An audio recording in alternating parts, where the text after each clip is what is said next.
فرمائی. اور امام اہل سنت رضی اللہ تعالیٰ عنہ کا سب سے بڑا کارنامہ یہ ہے کہ اردو زبان میں صحیح طور پر ترجمہ اس امت کے پاس ہند پاک کی سرزمین پر اردو داں طبقے کے پاس موجود نہیں تھا. اس لیے کہ جو تراجم ہندوستان کے اندر موجود تھے اس وقت تو ہندوستان غیر منقسم ہندوستان تھا.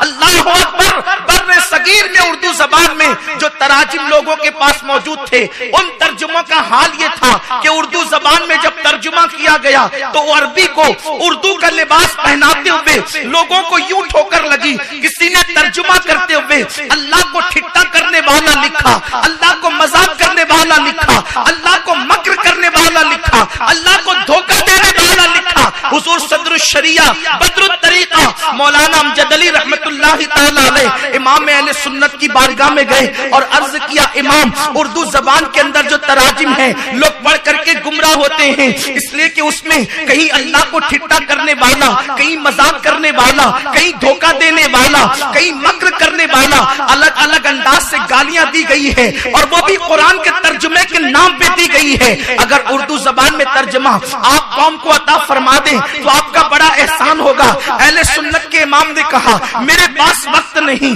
البتہ میں دوپہر میں تھوڑی دیر کے لیے قیلولہ کر لیا کرتا ہوں, اس وقت آپ آ جایا کریں تو میں تمہیں لکھا دیا کروں گا, تم آیتیں پڑھنا اور میں ترجمہ تمہیں لکھا دیا کروں گا. علماء موجود ہے. قرآن کا ترجمہ آسان نہیں, اس لیے کہ قرآن مقدس کو صرف اس کا ترجمہ کرنے کے لیے 54 علوم میں مہارت حاصل کرنا ضروری ہے. اس لیے کہ قرآن کے اندر لفظ تقویٰ آیا ہے اور یہ تقویٰ الگ الگ معنی میں آیا ہے. کوئی یہ نہ سمجھے کہ عربی زبان پڑھ کر, عربی اسپیکنگ پڑھ کر کوئی قرآن کا ترجمہ کر سکتا ہے. نہیں نہیں, قرآن مقدس ایک تقوی کو کئی معنی میں بیان کرتا ہے. میرے پیارے آقا علیہ السلام کے پیارے دیوانوں, قرآن مقدس کی اللہ اکبر الفاظ کا حال ہی جدا ہے. آپ اس سے اندازہ کر سکتے ہیں. لوگ غالب کی شاعری کی بات کرتے ہیں, دنیا کے اندر غالب وہ شاعر ہے اردو زبان کے اندر کہ اللہ اکبر جس نے ایسی شاعری کی ہے, کسی شاعر نے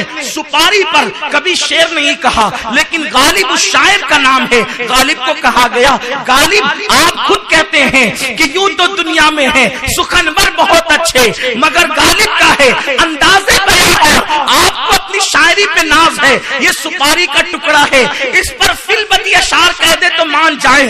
دنیا نے دیکھا علم و ادب کا وہ تاجدار مرزا اسد اللہ غالب نے سپاری پر فل بدی اللہ اکبر 2 درجن سے زیادہ اشعار کہے. اتنا اللہ اکبر وہ ماہر لسانیات کا اللہ اکبر وہ شاعر اور ادیب تھا جسے دنیا غالب کہتی ہے. لیکن غالب کے شعر کی تشریح کرتے ہوئے کوئی کہتا ہے تو الگ کہتا ہے, دوسرا کہتا ہے تو الگ کہتا ہے, تیسرا کہتا ہے تو الگ کہتا ہے. آپ اندازہ کریں جب غالب کے شعر کے اتنے مطلب ہو سکتے ہیں تو غالب تو مخلوق ہے. جب مخلوق کے کلام کا اندازہ کیا ہے, جب مخلوق کے کلام کے معنی کا اندازہ ہے تو خالق کے کلام کا اندازہ کوئی کر سکتا ہے. میرے پیارے آقا علیہ السلام کے پیارے دیوانوں, وہی کلام خدا بندی ہے. عرب کے شعراء, عرب کے بڑے بڑے دانشور, عرب کے بڑے بڑے خطیب و دین جب میرے آقا کے سامنے ہوئے اور انہوں نے اپنی شاعری کے ناز و نخرے دکھائے تو مصطفیٰ کریم نے ان کو جواب کچھ نہیں دیا. اللہ کا کلام پیش کیا تو ان کی حالت یہ ہوئی. امام اس کی عکاسی کرتے ہیں, وہ صحابہ کے بڑے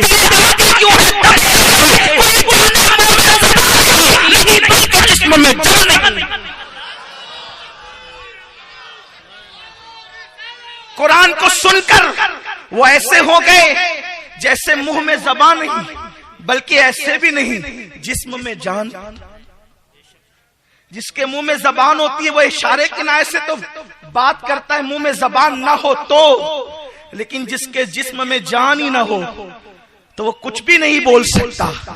تو قرآن کی تاثیر کے سامنے لوگ یوں ہوئے.